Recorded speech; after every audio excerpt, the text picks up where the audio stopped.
Well, welcome to the fourth session of your Do-Over Life groups. I'm so glad you're joining us today. And in fact, I'm glad you took the step to be a part of these groups in the first place. I hope that you've connected in some meaningful relationships over the last month. I hope that you've grown in your understanding of how God desires each one of us to have a fresh start. And we're going to continue that exploration today as we look together at how God has designed each one of us to move from brokenness to wholeness. He desires each one of us to have that fresh start, that do-over. And so this last Sunday we talked about this, about how we can move from brokenness to wholeness, and we looked at that through the story of Hosea.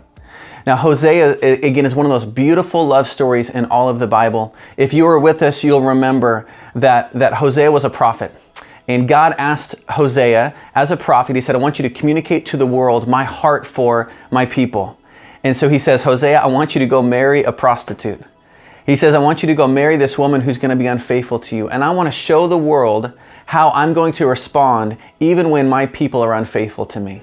And so Hosea obeys, and he goes and he marries this woman. And sure enough, she's immediately unfaithful to him. And she starts having kids that don't belong to Hosea. And things go from bad to worse. She actually walks out on Hosea, goes and starts living with other men. She starts getting passed around as a prostitute. She starts getting pimped out, even to the point where her life hits rock bottom and she's being sold off into human trafficking. She's being sold off as a sex slave.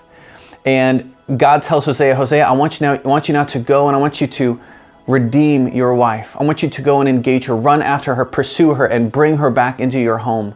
And so Hosea goes, and we pick up the story, and there's in Hosea chapter 3 where Gomer is actually, his wife is actually being sold off as a sex slave in front of a brothel, standing on an auction block, probably stripped down naked, so that the buyers could see what they'd be purchasing.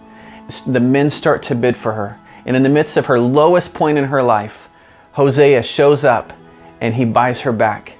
He sells what he needs to. He sells everything he has, and he buys her back, and he comes up and he covers her nakedness, and he redeems her, and he restores her dignity and leads her off to a place where they could be alone. And he invites her back into his life. And he says, I want you to be my wife. I don't want you to be a slave anymore. I want you to be my wife. And so he invites her back into this covenant love with him. It's an amazing, beautiful love story. There's so much that we can learn from it. You know, and it's not just a beautiful love story between a man and a woman. It's a love story ultimate between God and his people. The whole point of Hosea is for us to be able to see how God responds to those of us even when we're unfaithful to him. And so even in our brokenness, even in our lowest, most shame-filled state, God is calling us into a place of wholeness. And so as we continue that conversation and we reflect on the deep meaning of the story and what that means for us today, I want to encourage you to think through a few questions today in your life group. And the first question is this: Have there been moments of defeat in your past that God has transformed into trophies of grace? You see, there's this place in Hosea chapter 2 where it says that God is going to take the valley of Achor, which was God's people, their place of greatest defeat, their place of greatest sin against God. He said, I'm going to take that valley of Achor and I'm going to make it into a door of hope. In other words, he's going to redeem that place of defeat and turn it into a place of victory. Has there been a time or a season or a place, something in your past where you have been you're so ashamed of, and you've been so, it was really a place that was marked by defeat, and have you seen God transform that into something that maybe has shaped you or maybe blessed those around you? Take some time today in your group and to discuss that. God says in the book of Romans, it's a very popular verse, that God will work all things together for the good of those who love him, for those who are called who are according to his purpose. He'll work all things, not just the good things, he'll work all things together for the good. I like to think of God sometimes like a master chef. I know it sounds silly, but if you were to put me in the kitchen and you were to give me 7 or 8 different ingredients, and you were even to give me a thorough recipe, line by line, this is what you do, somehow I would find a way to mess it up. But God is like a master chef. Now you take and you put those same 7 or 8 ingredients in the hands of a master chef, and then he or she, they're going to be able to take those and they're going to be able to create something absolutely beautiful. Even if those 7 or 8 ingredients in and of themselves don't taste good, right? So some of those ingredients are going to be bland. Some of those ingredients are going to be bitter. Some of those ingredients are going to be sweet, overly sweet maybe. In and of themselves, those ingredients don't taste good. But when you put them together and you put them into the hands of a master chef, He can make something absolutely beautiful, a piece of culinary art. And that's what God does with our lives. He takes these bland moments, he takes these handful of sweet moments, and then he even takes those bitter moments, and then he crafts them into the recipe, and then he makes something absolutely beautiful with them. Have there been moments of defeat in your past that he's turned into trophies of grace, that he's used to shape you and make you beautiful? The second question I want to encourage you to consider is this, is what am I centering my life on today? What am I centering my life on today? After our Sunday service, I was standing at the Connection Center at South Bay Church, and I had a man come up to me, a young man, and he asked me this question. He said, Philip, he said, I know your story is extreme, right? I shared my story on Sunday about how I'd made some real terrible choices and my life had come crumbling down around me. For a long time, for a whole season, I was just in brokenness. And he said, but what do you tell the person, like they're a good person, how in the world could you tell that person that they have been unfaithful to God, even acting like a prostitute, which is the metaphor that God uses in this story? What would you tell that person who's a pretty good person? And I said, man, that is a great question. And so we got into this conversation about what does it mean actually to run after, idols or false gods, like it says in the scriptures.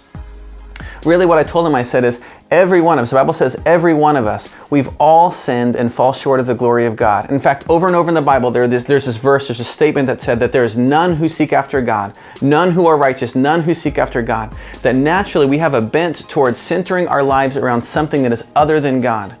And so I said it could even be something like being a good employee. It could be being a good husband, being a good father. I'm centering my life around these other things other than God.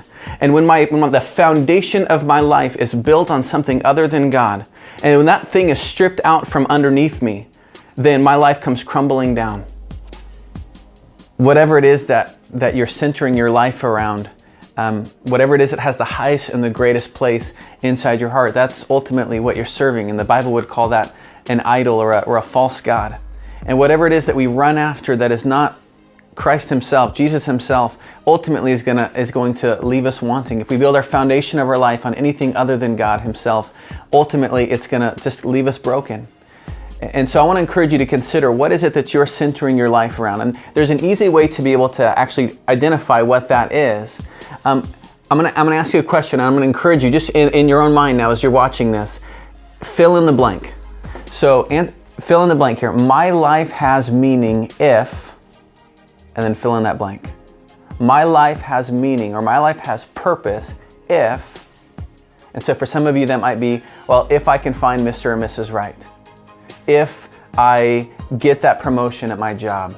If I can hit this place, this status up here when it comes to money or success. My life has meaning if, and then what's the answer for you? The third question I want you to consider today in your life group is this, and this sounds a little simple, but bear with me. Are you enjoying your newfound freedom? Are you enjoying your freedom? And this question is particularly for those who have said yes to Jesus. Because again, this story of Hosea and Gomer is not just ultimately about their love story, it's about our story with God. You know, Hosea redeemed Gomer, he redeemed his wife and brought her back in a relationship. In the very same way, Jesus has paid it all on the cross to redeem a people, to redeem a beloved back to himself. And he invites us back into a relationship. And so for those of you who have said yes to Jesus, are you enjoying that freedom? Now, when I was putting this talk together this last week, at one point I was sitting at Starbucks in Santana Row, down in San Jose. And I was working on this, and I was at the place in the talk where Hosea had just redeemed Gomer, and he was leading her away. And again, I was thinking through all the things that must have been going through Gomer's mind in that moment, about how she's probably thinking, why would he do all this? Why would he be the one to pay when I was the one who made all the mistakes?